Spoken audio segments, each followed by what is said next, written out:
I got a chance to meet Corina through professional networking. I actually knew her predecessor in the city of Plano, Texas, who was someone I learned a lot from as a volunteer manager in my early days of my career right out of AmeriCorps. And when we got a chance to meet in person, it was brief, but then I started following her on LinkedIn, and I can attest to the fact that that is a great way to stay in touch and a great way to continue to learn from people. So I invited Corina here to speak because I have seen firsthand how she leverages online networks like LinkedIn to be able to promote what she's doing, connect with professionals, and grow her personal brand and her presence. So I think that her example and the lessons that she's going to share with you are going to be really valuable, whether you are a current AmeriCorps member and not really sure what you're doing next, or whether you're a little bit further along in your career and looking for those ways to take the next step. So Corina, take it away.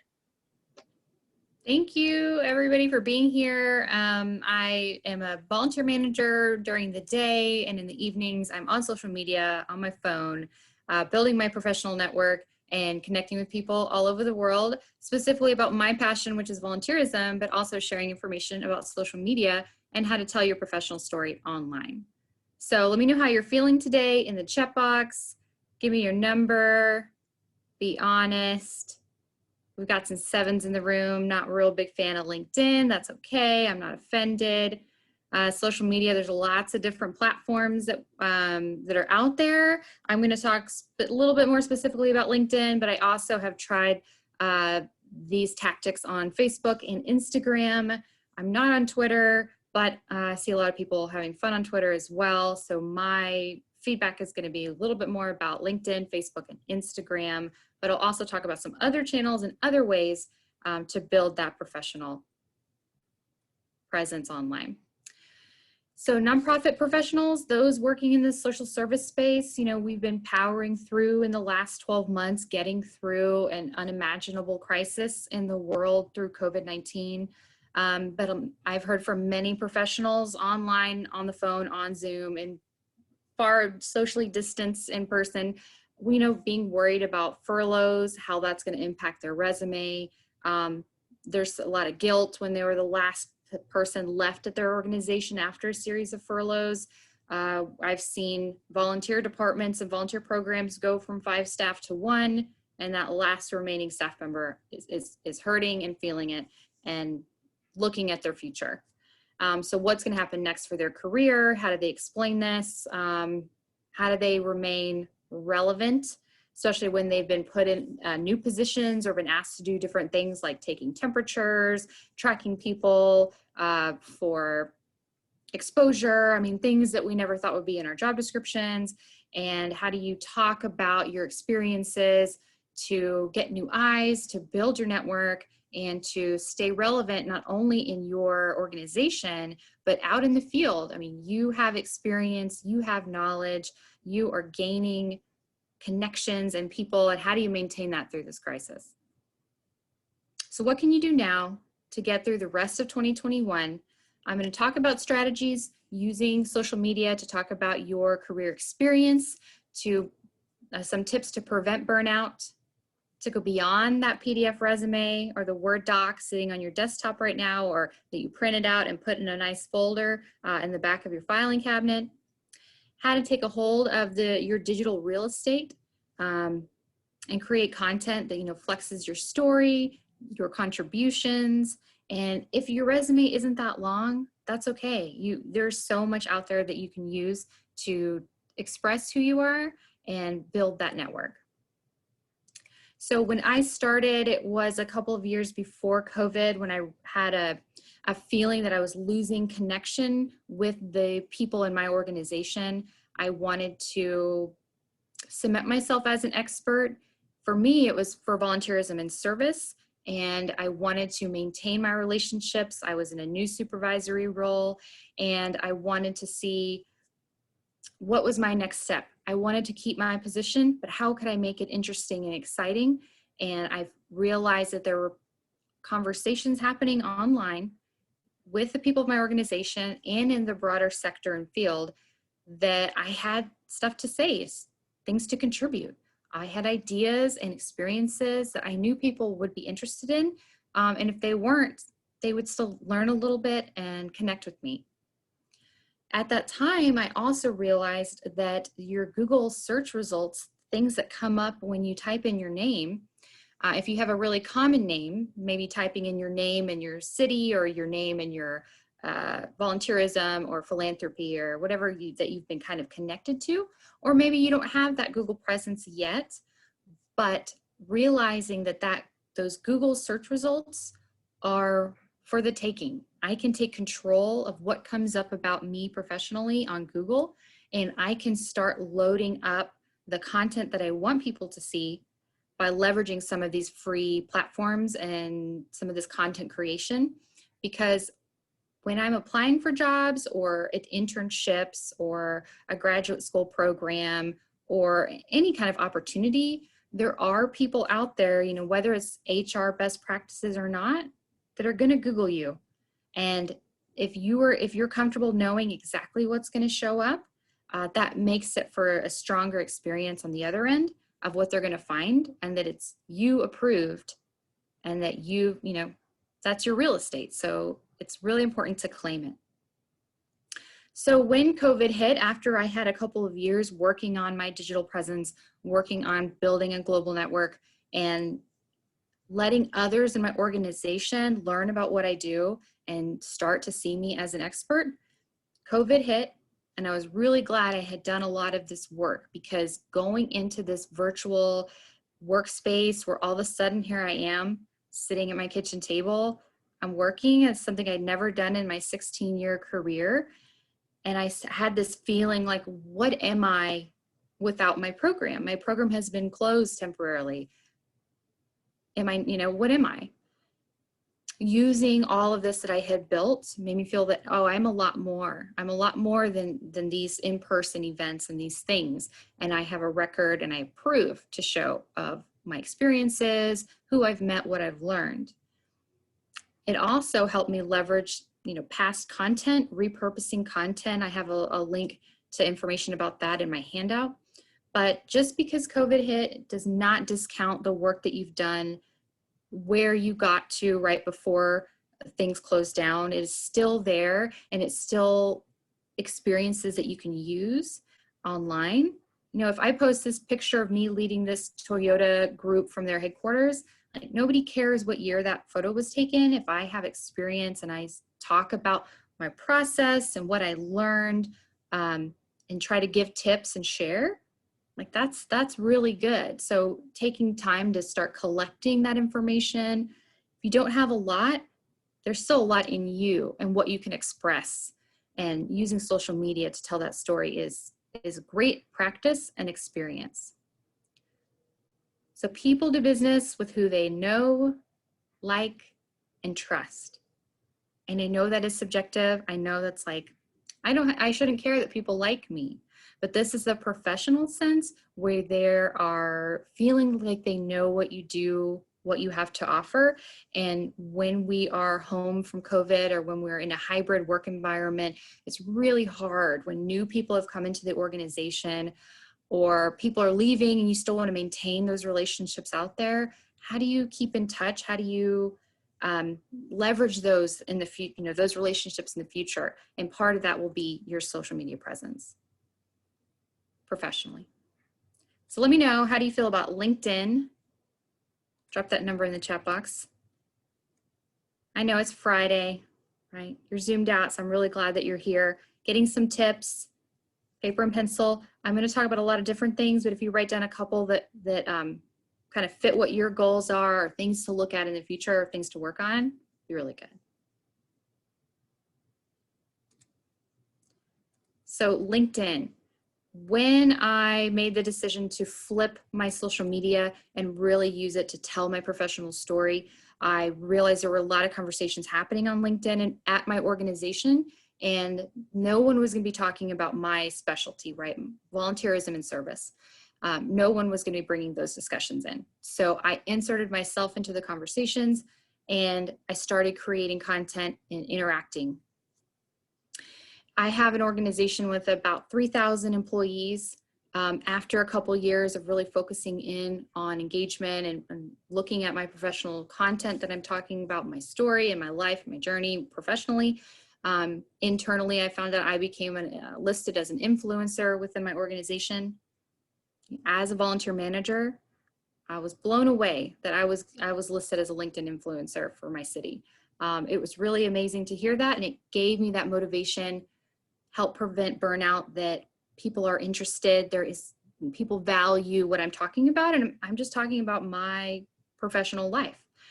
So LinkedIn is free. I've never spent any money on the content in my different platforms that I use. The only money I've ever spent is professional headshots, and I use a different one for different platforms and through the different channels. So that was, after several years, I made that investment. Otherwise, zero. Like, it is free to use, and you can use it the way that you want.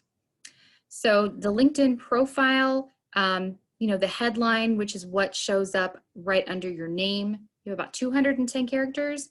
If you're job hunting, if you're trying to make connections, I don't have a big headline because that's not what I'm looking for right now, but that's a strong space. So you have 210 characters to kind of say who you are, what you do, about you. So the headline is big on LinkedIn. Your profile, cover photo, also I have my name really big. I want people to remember my name and the association with my profile. So that's something to think about. And on LinkedIn, you can put your real voice on how to pronounce your name. So that is a really neat tool that other platforms don't have. And it's also great if you are meeting a lot of people or you're applying for new jobs that you want to, basically you're inviting them, it's your voice to say, this is how to address me. This is what my name is. Even if you think an easy to read name, there's people from all over the world, all cultures, and they might not know how to pronounce that name. It might not be common to them. So that is a really good tool that I encourage you to use. Your about section, that's your real estate. Put what you want. Your LinkedIn profile is not owned by your organization. So put what's important to you. I've listed certain things that are important to me for people to know that probably would not be listed on my organization's website. So that's a choice, but it's good. Let people know what's important to you, about you, who you are. The featured section. So this is like a carousel of your posts that you can feature. I definitely think everyone should have their featured posts. And what's really cool about featured posts is you can make a post today about something in the past and use it as a featured post. You just can't feature someone else's post. But if you reshare their post, then you can use it as a featured post. Hey, So, Corina, yeah. we have a question in the chat. Sorry to interrupt. But, awesome. No, go for it. While you were still talking about names, we have a question about how you should handle it if you've got a nickname that you use in everyday life, but you have a full name, your full legal name that you put on your resume. Any thoughts about that or anything you've seen? That is a really good question. So this sound file is totally yours to use.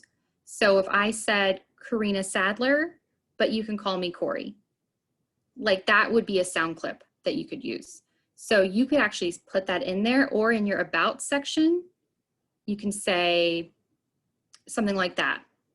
You could include that there. I've seen people put their preferred name in quotes or list it in another way, like preferred, or I go by this name, or using that name on their resume. If it doesn't have any legal requirements, then you could use that you go by that name. And then when you fill out actual legal paperwork, you could put your given name. So there's some ideas there. It's really, social media, you can use that. It's not legally binding, but if you are wanting people to connect that this is you from the applications that you submit, you might, you have to make a choice and then have it be mirrored. But you go definitely in the about section, say what you prefer to go by. So other ways, promoting my cause, which for me is volunteerism, proving to my organization, like, why I'm an expert at this, why I, want to talk to people about volunteerism and service. And I also answer these questions with my social media content, not every day, and it just depends on the situation. But within my organization, people are definitely looking at your profiles. People are curious, people snoop, people, just kind of looking. But I answer, like, do we have a volunteer program? All right, that's my program. I'm a supervisor of it. I definitely want people to know that we do. So that's part of my content. What do I do all day? So I try to explain what the role of a volunteer manager is within local government, which is very unique, very different. But some people don't have a real concept of what does a social worker do all day? What does a community engagement professional do? A programmer, coordinator, different things. So getting like that behind the scenes look at my daily life professionally is good content, and that's what I try to bring in as well. To answer the question, like, should I call Corina for help? Is she a resource? Does she have information? Will she help me? Do I need to feel weird reaching out? I used my content to kind of dispel that, to say, yes, reach out to me, very friendly. I want to help. I want exposure. I'm going to interrupt you again real quick. We had a For sure, no. question about in the About section on LinkedIn, would you recommend having a professional tone, or is it better be casual in the way you write? That is a great question. So you should definitely keep the same tone throughout your page. So if the way that you write your posts are very academic or very, very professional, like that's the tone of your LinkedIn, that is the voice that you use. And maybe if you have an Instagram or you have a Facebook, you use a different tone. So mine is pretty informal. I use some hashtags in there, pretty casual. So you just want to kind of keep that voice so that if they read a different post from you that sounds totally different, that they're not going to be like, what's going on? I don't think they wrote this, or they copied this from somewhere else. So trying to keep that tone, or practicing writing it, putting it up, seeing how you feel about it, asking someone that knows you their opinion on your About section. Like if people ask me to review their profiles, which they do, I would read it and give feedback and say, this doesn't really sound like you. Or if I interviewed you, you wouldn't use those words.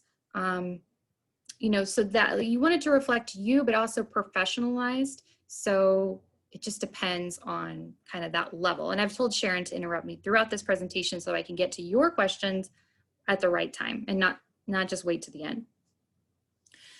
In my community, I try to answer the questions: who should they contact about volunteerism?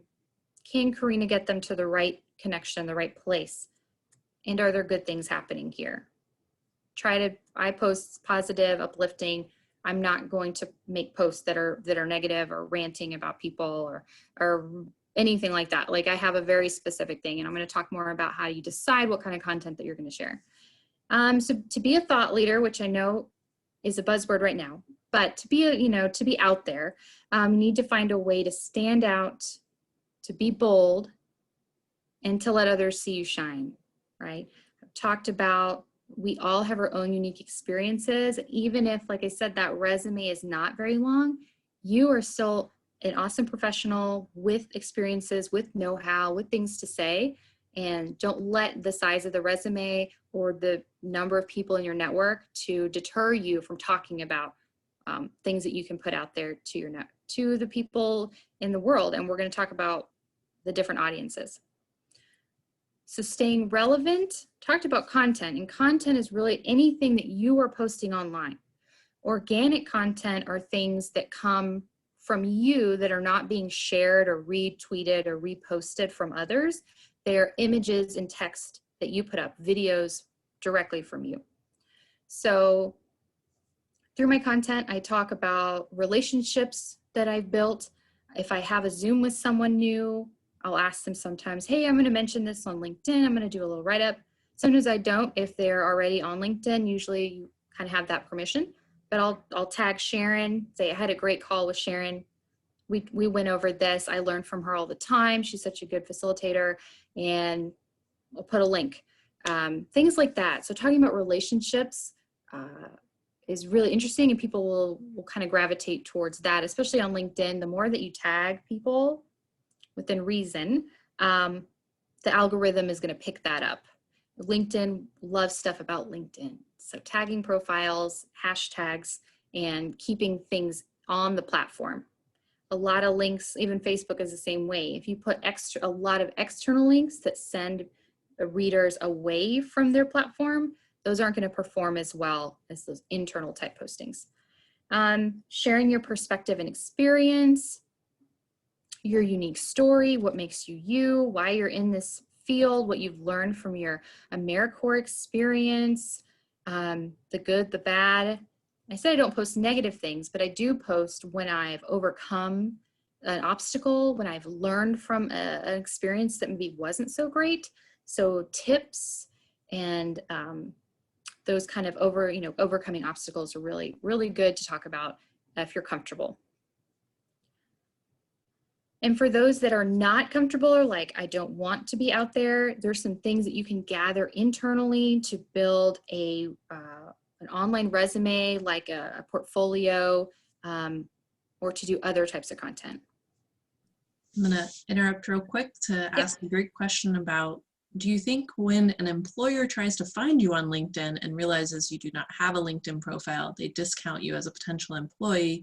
Is not having LinkedIn harmful to your professional career? Okay, great question. So an example of this would be, I have two different examples. So one, some employers and some HR best practices tell people not to Google their applicants, right? But we know that this happens. We know that some of these hiring managers are big fans of LinkedIn. That is, they love being there. So they're gonna have a really tough time not putting your name in. When you go to Google, if you have a built out LinkedIn or content on there, that's gonna be one of the results that comes up. Now, if you have a common name, it might not be the right person, but sometimes you have a LinkedIn profile connected to your name that's vacant, right? It's dormant. You haven't claimed it. And so, yeah, if they click on that link and there's nothing there, or there's old stuff, that's a risk, because if they have it down to 3 people, 3 resumes that they're looking at. Let's say the PDF resume looks good, or whatever they downloaded from the software that you apply in. Okay, and they're like, I can't help it. I'm gonna put them in Google. If they put in 3 applicants and 2 applicants have really full LinkedIn profiles with images and how to pronounce their name and a great welcome about them, and their paper resume matches exactly that LinkedIn profile and there's no differences and it looks legitimate, but that 3rd applicant either does not have a LinkedIn profile, or the profile is really old and out of date and hasn't been claimed and doesn't match that paper resume. If they're down to 2 interviews, the LinkedIn profile is a way for them to see that and say, I want to meet that person. I love, look at this, even if it's 2 sentences, like, okay, that's enough. I want to bring him in. So I would say, if you were job hunting, take control of that profile. Even if you choose not to use it in this way, clean it up, take ownership of it, make sure that it matches that fantastic paper resume that you've worked on, and then you can leave it and let it sit there in the Google search results. Corina, can I add one thing? Yeah. I think that in addition to the risk of an employer looking for you, I just find it disappointing when I've met someone really great at a networking event, or I've met someone through a conference that I attended, virtual or otherwise, and I say, oh, I'd really love to stay in touch with that person. I go look for them on LinkedIn, and then I can't find them. And it's just that there aren't that many other ways in a professional setting to stay in touch with someone, and LinkedIn is by far the easiest. So I always just get a little bit sad when I'm like, oh no, I don't have an easy, non-awkward way to stay in touch with this person. And on the LinkedIn profile, you can follow people on LinkedIn. So I can follow Sharon without sending her a formal LinkedIn request. So it will tell me, or it will tell Sharon, Corina started following you. but like super cool. Who wouldn't want people to follow them, right? But if I'm not to the point where I want to send that formal LinkedIn request, then I can follow people and start seeing their content in my feed. And then if I feel awkward about it, then that's fine. A follow, there's nothing wrong with a follow. If I choose to send that LinkedIn request to connect, there is an option to put a message. And that's a great opportunity to put, hey, I saw you at this conference. I thought it was really cool. Or I read an article you posted online, loved it. Like short and sweet, send the request. If they're not users or they don't accept it, like no big deal. So paying attention to how you can follow and connect with people is really good. And then checking your LinkedIn messages every once in a while, especially if you've been networking, even virtually, even today, making sure to have an eye on that inbox. So I talked about boosting the resume. The PDF resume, eventually it's going to be gone. I mean, it's just not going to be relevant anymore. We're going to be using so many online tools and online ways to represent ourselves that Word doc on the desktop is just really not working for you. My LinkedIn profile works for me 24/7. I've got people on the other side of the world that are looking and reading my stuff. When I'm asleep, I wake up and they've commented and they're liking and stuff like that. So specifically, I'm very much focused on volunteerism.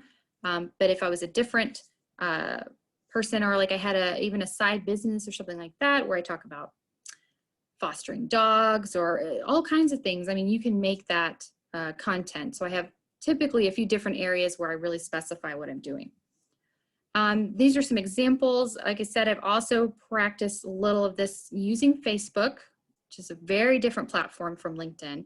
Also using Instagram, which is a much easier way for people to just follow and there not to be that awkward, like you have to accept if you make a public Instagram. So one of my LinkedIn posts, just, Baby Yoda was really big at that time. I stole that and wrote, just short and sweet about it. And sometimes the content, it's really not about the number of likes you get or the number of comments or if anybody shares it, because it's still working for you. It's still there. And I have so many people that talk to me later on about something that they've seen from my profile that they never clicked on, they never liked it or commented or shared it, but they still found it interesting and they appreciated it. On Instagram, it's much different. It's usually much shorter. You can make images. I have to be, I'm careful about using pictures of other people for privacy reasons. It tends to be me, because that way I don't have to worry about embarrassing someone else and putting their photos up, or pictures of my volunteers. They might not want to be on my Instagram. So I need to be aware of privacy concerns and making sure that what I'm using has approval, or that I've told somebody, hey, I'm going to share our photo later. So sharing your own story can definitely help with career stress. Getting your information together, kind of looking at your portfolio, even if you decide to make a website that's not social media connected, but it has tabs of your success, it matches your resume, it is an online presence that will show up on Google. That is a way also that you can kind of take a step back from your career and kind of get it out there. Like I said, it's not about how long it is or how much, it's about who you are and your passion and how you talk about maybe where you want to go next, your goals, and how certain experiences are going to help you get there. Connecting with a global network or with a local community network, lets you know that you're not alone, that there's other people in the nonprofit and social service sector that are in the same boat, having the same experiences. Can be re-energizing when I get a message from Sharon that tells me, hey, I have this great opportunity, would love to hear about what you do. Really exciting. And the more that you put out there that you're interested in collaborating with people, the chances, increase that you'll be invited to do something, or just being a participant. I mean, I participate and watch other people all the time and give feedback to them about what they're doing. Give you that creative outlet. If you are in a paid position, or if you're volunteering, or through your AmeriCorps service, where you're not able to flex some of this creativity that you have, if you're not able to practice writing, photography, making graphics, I use canva.com all the time. It's free, easy to use for someone like me that doesn't have a ton of graphic design knowledge. to be able to practice those skills, especially skills that you hope to apply in the future. So if I wanted to look for another position that included making newsletters or, you know, writing or something like that, I could say, hey, I've got all this, my own social media experience that I've been using over the last several years. That definitely qualifies. You might not have a certificate from it, but in the interview process, if that comes up, you can talk about those skills that you've been using through your social media channels. Marketing your unique skills and your experience, it can pull you out of a plateau. I feel like if you get out and you spend some time on these initiatives and look at what your goal is, if it is to attract the eye of the hiring manager, if it is to connect with more people that do what you do, so you can see what's happening in this field, is this where you want to stay? Is there growth in this particular sector? You know, these other people out there usually have a lot of experience. And it does something for your personal game. There's nothing wrong with wanting to level up. So looking at time. So social media is about building valuable and trusting relationships. I know especially on Facebook, there can be a lot of negativity around social media. People abuse it. People use it for the wrong reasons. When I made the decision to use Facebook and Instagram to talk about my professional story, I use those privacy settings. You know, they're my friend. Facebook has a lot of privacy things that you can set. You know, I've got grandmas on there. They're not sure what exactly that I'm talking about. But if I make posts public to everybody, if I use that same platform, my Facebook page, and I leave a rant at Chick-fil-A, like, you guys were out of French fries and I'm so mad, like, that comment can be shown to everyone in my network on Facebook. So being cognizant of what you put out there is out there, and that everybody can see it. You have to be aware of that. And on the Facebook profile, when you go to your own page, you can click on, there's a little eye and it says view as, and you can view as public. And when you do that, you can scroll your own page to see exactly what the public would see if they go to your page. A hiring manager, somebody that's looking at scholarship applications, something like that. So it's important to, even if you don't use Facebook professionally or to talk about your professional life, to be aware of what's public on your page. Other people could have tagged you on stuff and you're like, oh, at that moment, no big deal from 2 years ago. But depending on your settings, it could be very visible on that page. I use it more of those relationships. And we're gonna have some more times for open questions here in just a second. So why talk about, you know, your work life online? It is a decision. It has pros and cons, but it can help you grow that strong network. It can help you build a community of like-minded people, which, depending on where you are in your career or where you're located, that might be more difficult.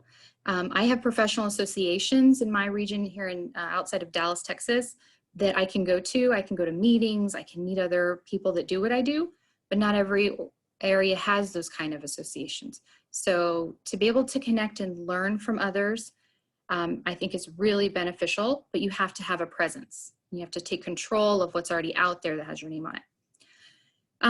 I also feel like we definitely need more voices coming from the nonprofit and social service sector. You know, I have been in my career now for 16 years, so I feel like my generation kind of owes it to Gen Z to kind of turn the lights on and say, you know, we are here as a resource. I would love to connect with you, give you career advice, give you feedback. You know, I just think that's important. And the more voices we have coming from this particular sector, AmeriCorps alumni for sure, no matter if you go into other fields, AmeriCorps voices, really, really important. To have that content out there that other people can see and hear, really needed, I think, for the future and sustainability of AmeriCorps and for the positions that their alumni take. You can also help other people find joy in their careers. I love nothing more than a new volunteer manager being excited about volunteer engagement, about what I'm talking about all the time. That helps me, that energizes me. And then when I talk and share things about this, it might help that next professional be like, yeah, I am in the right spot. Like, this is why I should be here. You know, the mission of this organization, I do believe in it. I'm going to stay, I'm going to stick it out. I'm going to make some other goals to get leadership training, to work on my professional presence, to practice writing, things like that. And that's another great thing about social media is that, you know, you don't have to write a ton, the very least on Twitter, even less on Instagram. LinkedIn will limit you. So you can really only write a maximum on the original post, but then they have the articles where you can write much longer. But that practice of putting content together, of writing and expressing, very, very helpful, and you'll use that in your career for sure. And my last point before we have time for questions would be, you know, if you don't tell your story, you know, no one else is going to. For me, no one else is going to be talking about volunteerism in my organization. That's just, it's not going to happen. And so taking control of that narrative of the important topics that I think people should hear about, and you have to kind of keep it going. So depending on what platform you choose, you could post, you know, daily, you could post less. The sharing and commenting and liking of other content is still really strong, especially on LinkedIn. It kind of feeds that algorithm of how your information kind of shows up on other people's feeds. But the original organic content that comes directly from you is what kind of grows your community and your network.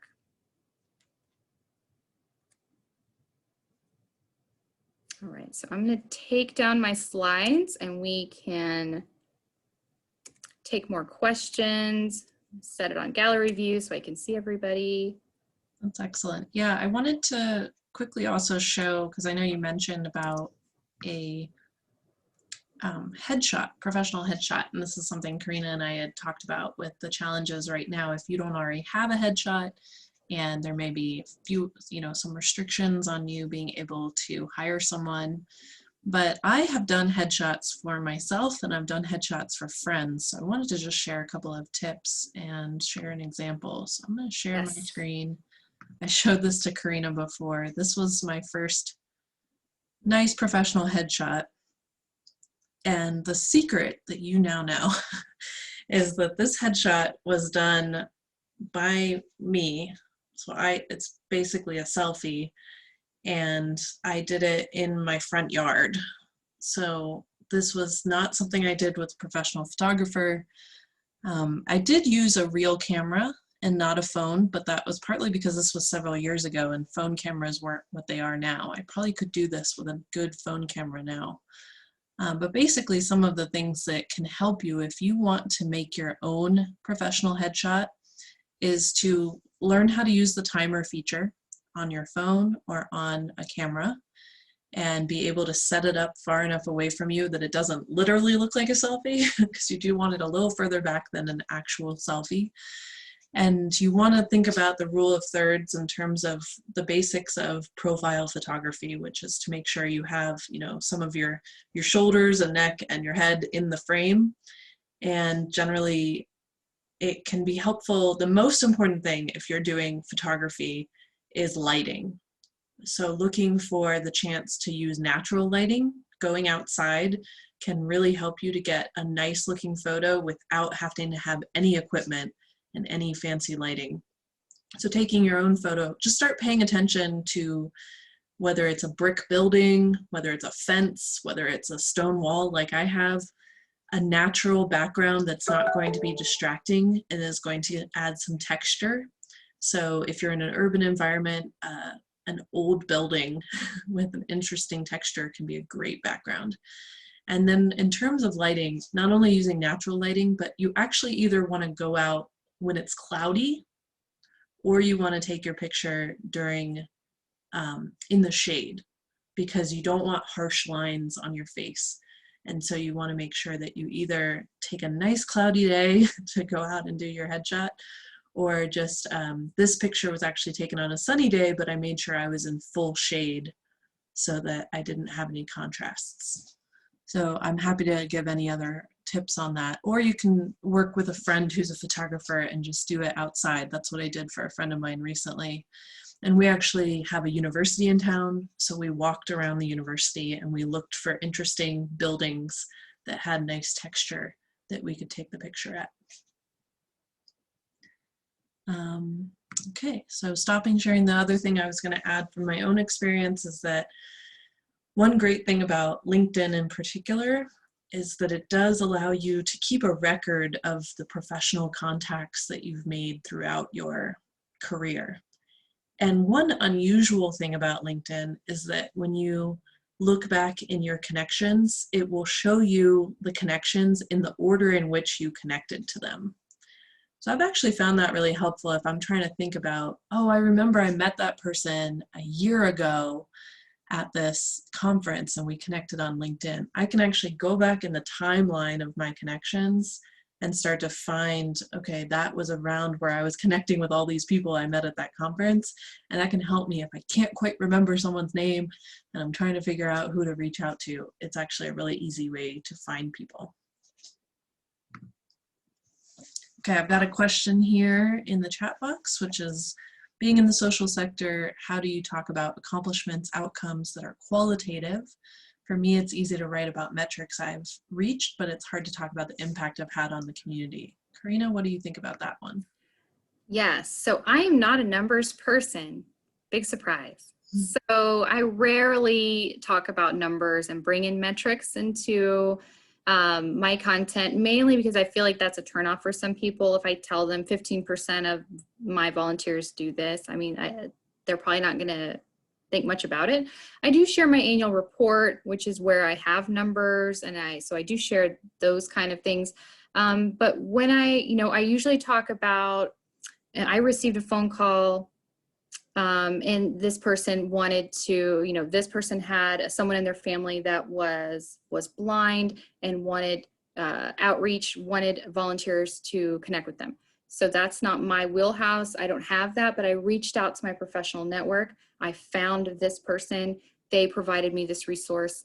I solved this question, this problem for someone in my community. It made me feel so good. Now this person has this opportunity to work with this great nonprofit. So I do tell stories like that. I tag people that were involved in that situation. And sometimes it is phone calls. I'll say, I received a call today that, XYZ, or, my last 10 emails have really made me think about this. So, and I will kind of tell that story in practicing how to tell short stories in the space of social media. And sometimes LinkedIn will, the tips will say you don't need an image, that LinkedIn can function without images or without even links.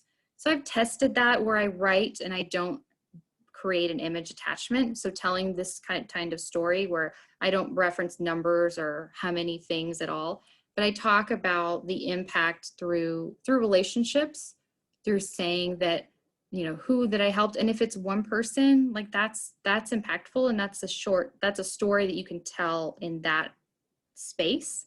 Or if I wasn't able to solve something, I think that kind of content where you run into an obstacle and people can then give you input and say, oh, wow, that's true. Here's what I would have done. Or have you thought about doing this? Like, people, especially on LinkedIn, like to give resources. So sometimes I'll pose those kind of open-ended where I didn't get the answer, and I'm looking for more. So those kind of short storytelling. Sharon, what else would you say about? Well, I just want to highlight that I think in your example, you were doing it, but I just want to draw attention to the fact that oftentimes you can take the personal data out of it, or you can respect people's privacy while still proposing, here's a situation that I ran into, and leave it general enough that you're protecting someone's privacy by not necessarily talking about a specific client or a specific person in the community if you don't have their permission to speak about them. But you can still talk about it in those general terms of, we're getting a lot of questions about, how to handle, like I live in an area that we have fires in the summer, so how to handle fire preparedness. And you might talk about, I'm getting questions from community members about this, and then you could tag your professional colleagues who you are working with, because you either probably explicitly have their permission, or if they are publicly talking about these things as well, then there's probably no problem with tagging them. Yeah. But yeah, storytelling is great. And then I know that Corina also does a lot of just appreciation, a lot of sharing of, I saw this thing and I really admire it, or I had a chance to witness this person doing great work today. And I think that's always appreciated and can sometimes speak to the accomplishments that you or your colleagues or your team or your program are making, but in a way that doesn't seem like bragging, and it doesn't seem like posting your stats out there, but it's doing something good by actually showing appreciation for others, while also giving you a chance to talk about the great work that you're doing. Yeah, and I had this question in another presentation about that feeling that it's not appropriate to talk about yourself or your successes. And I just feel like now in this digital workspace that we have, again, no one else is going to be talking about it except for you. And this is your perspective. And sometimes we have to just get over that feeling. And if someone else doesn't like it, that you talked about what you did this week, like that's something that they will have to deal with. I move on from that because I have had such success, invitations like this from Sharon. I'm leading a certificate program, speaking at conferences, meeting people purely because I did make the choice and I wasn't going to worry about how many times I talk about what I do professionally, because the ROI is very high. And other professionals need to see people having success in what we're doing. I want them to stay in the sector. I want people to keep working with volunteers professionally, in the future.